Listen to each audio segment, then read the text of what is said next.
வணக்கம். இது இனிய கற்றல் சேனல். நாம் இப்போ கர்சர் ஸ்மால் எம் எப்படி சுலபமாக எழுத கற்றுக்கலான்னு பார்க்கலாம். நாம் எப்பவும் யூஸ் பண்ணுற மாதிரி இந்த லெட்டரும் ட்ரிக் யூஸ் பண்ணி தான் கற்றுக்க போகிறோம். ஸோ இந்த லெட்டரும் நமக்கு ஈஸியாக இருக்க போகுது.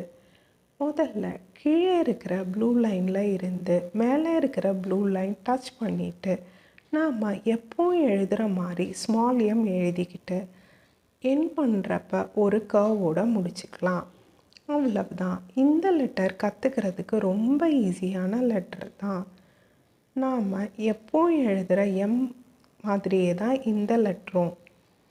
ஆனால் இந்த கர்சர் ஸ்மால் எம்மில் முன்னாடி லெஃப்ட் சைடில் ஒரு ஸ்லாண்டிங் லைன் வர்ற மாதிரி இருக்கும். அது மட்டும்தான் வித்தியாசம். மற்றபடி இது ஸ்மால் எம் மாதிரியே தான் இருக்கும். வாங்க நம்ம ட்ரிக்குக்குள்ளே போகலாம்.